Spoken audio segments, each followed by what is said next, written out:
Bonjour, je m'appelle Baptiste Orbasser, je suis thérapeute, enseignant et spécialiste des cristaux. Dans cette nouvelle vidéo cristalline, je veux vous parler d'une pierre très particulière, le jais. Commençons par détailler ce que sont les caractéristiques spécifiques du jais. On doit son nom au latin Gagate, pierre des Gages, c'est une ville d'Asie mineure. Le jais n'est pas classé parmi les minéraux, parce qu'il est d'origine organique. C'est en fait un dérivé d'une décomposition de bois sous une forte pression océanique qui s'est déroulée sur des millions d'années. On peut donc le décrire comme une sorte de charbon de bois fossilisé. Son principe de formation est donc naturellement sédimentaire. Il possède une dureté très faible, comprise entre 2,5 et 4, et il appartient au système cristallin dit amorphe. Sa densité est également très faible, comprise entre 1,30 et 1,35. On trouve le jais en Russie, en Espagne, en Angleterre, en France et aux États-Unis principalement. Il vibre surtout au niveau du premier chakra, même si, on le verra plus tard, il peut aisément être utilisé sur tous les chakras. Pour ce qui est de son histoire, le jais était déjà connu et exploité dans certains pays depuis des millénaires. En Allemagne, certains bijoux en jais sont vieux de 10 000 ans. En Angleterre, on en a retrouvé sous forme de boules, de pendentifs et même des amulettes il y a 4 millions de cela. Au Moyen-Âge, ces amulettes en jais étaient très appréciées, notamment dans les villages indiens du sud-ouest des États-Unis. Sous le règne de la reine Victoria, dans les années 1800, il est devenu un symbole associé au deuil. Depuis les années 1900, le jais est extrait en quantité importante. On compte ici en tonnes. Au niveau de son aspect, permettez-moi un petit jeu de mots. Le jais est léger. C'est vraiment un poids-plume. Tenez-le dans votre main, vous le constaterez immédiatement.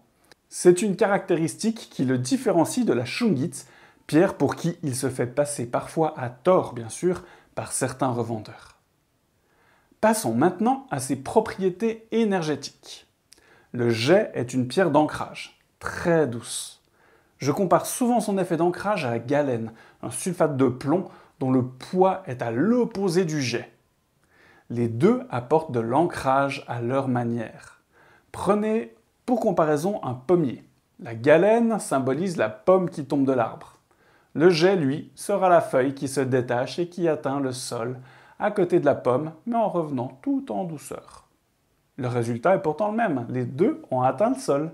Les deux amènent l'ancrage.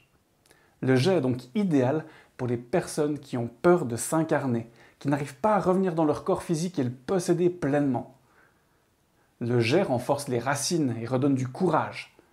Comme l'a été faite sa réputation à l'époque victorienne, le jais peut être une aide efficace dans les périodes de deuil ou de solitude. Il aide à revenir dans l'instant présent et à accepter la réalité de la vie. Alors, comment utiliser le jais ? Au niveau des chakras, je vous l'ai dit en début de vidéo, il a une résonance au premier chakra. Mais c'est également un excellent purificateur de tous les chakras. Faites le test suivant, un jet sur chaque chakra pendant 15 minutes. J'ai essayé et franchement, l'effet est excellent. Et si vous n'avez pas cette pierre de jet à disposition, posez votre jet sur le premier chakra 15 minutes, puis sur le deuxième 15 minutes, etc. Vous remontez, ça prend un peu plus de temps, mais ça va fonctionner aussi. Vous pouvez aussi créer un cercle de jais et méditer dedans. C'est toujours une belle manière de ressentir les effets d'une pierre. Si vous aimez les élixirs, alors le jais est très intéressant. Vous pouvez le prendre simplement pour améliorer votre ancrage sur Terre ou l'utiliser comme une base, par exemple pour une huile de massage purifiante spéciale chakra. Vous pouvez également le décliner en spray aurique à vaporiser tout autour de vous et au niveau de vos chakras. Et bien sûr, il y a toujours les manières classiques. Le porter sur vous, en pendentif, en bijoux ou dans la poche, à prendre dans la main, au besoin. Pour ce qui est de l'entretien du jais, vous pouvez le passer régulièrement sous un filet d'eau pour le décharger de tout ce qu'il aurait pu prendre sur lui. Pour le recharger, les manières classiques seront quelques heures au soleil ou à l'énergie lunaire. Les pierres noires apprécient en général les deux, ou simplement dans une géode d'améthyste. Il existe de nombreuses manières de purifier et recharger vos cristaux. Vous trouverez sur mon site magiedescristaux.com un guide gratuit avec une technique très simple et efficace que j'utilise moi depuis de nombreuses années. Alors surtout, ne vous gênez pas, téléchargez-le, c'est gratuit et c'est très simple à mettre en place. Bref, le jet est un compagnon de lithothérapie vraiment agréable et efficace. Je vous le recommande vivement dans votre lithothèque.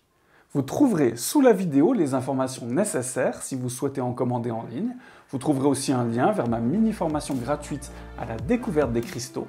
Et puis, n'hésitez pas à vous abonner à la chaîne. Et moi, je me réjouis de vous retrouver prochainement pour la présentation d'une nouvelle pierre. Je vous souhaite une merveilleuse journée cristalline. Bye bye.